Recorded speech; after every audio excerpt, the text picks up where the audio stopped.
In the grand kingdom of Kapilavastu, a night of divine mystery unfolded.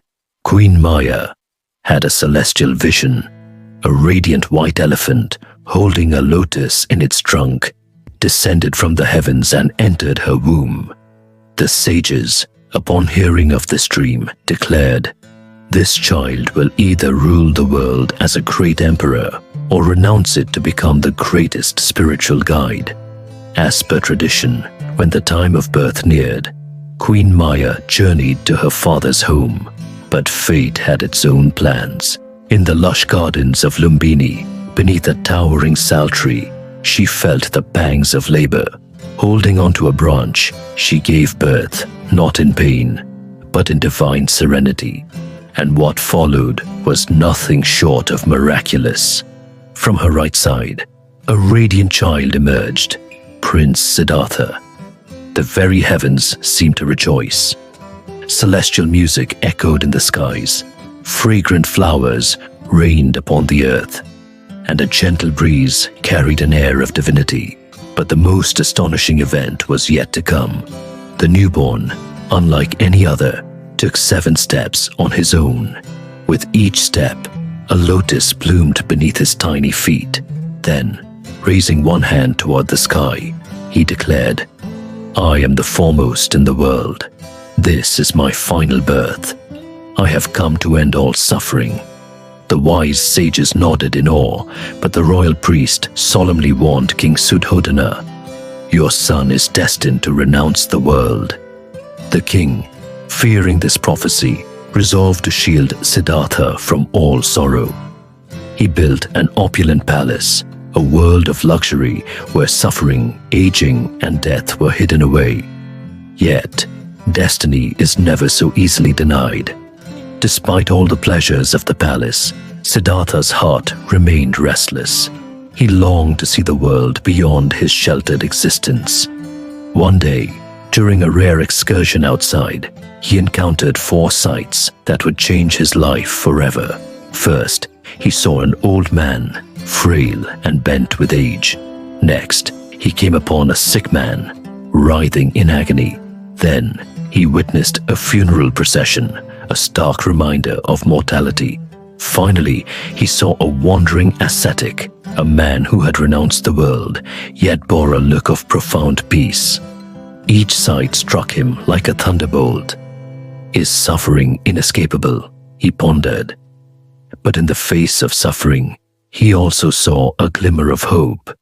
The serenity of the ascetic hinted at a deeper truth, a path beyond pain. That night, as his wife Yashodhara and his newborn son Rahul slept peacefully, Siddhartha made his fateful choice.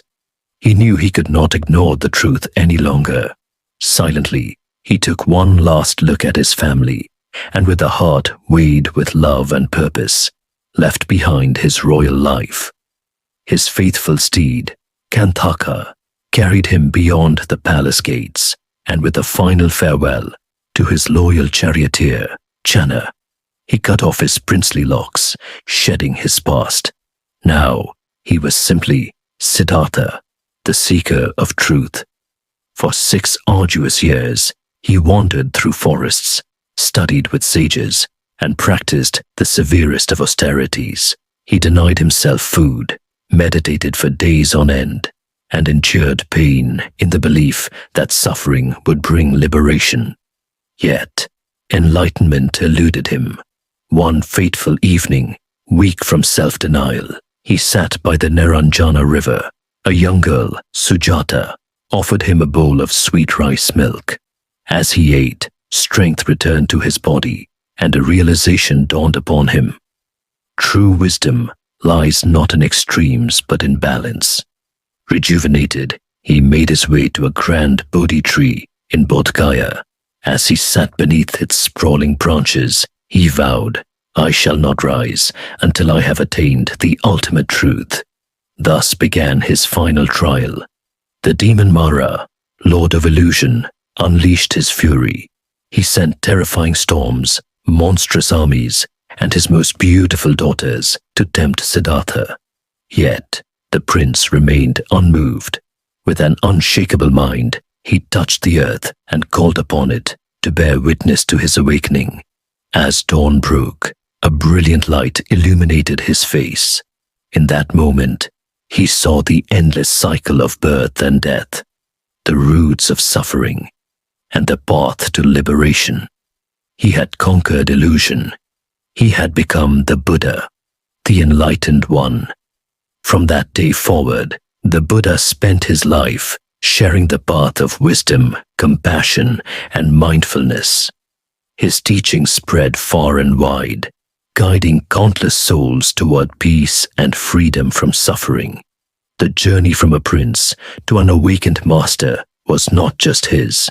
It became an eternal light for the world, a testament that the greatest battles are won not with swords, but with self-realization and truth. If you enjoyed this video, don't forget to subscribe to Wisdom Insights by Madhava for more. Hit the bell icon so you never miss an update.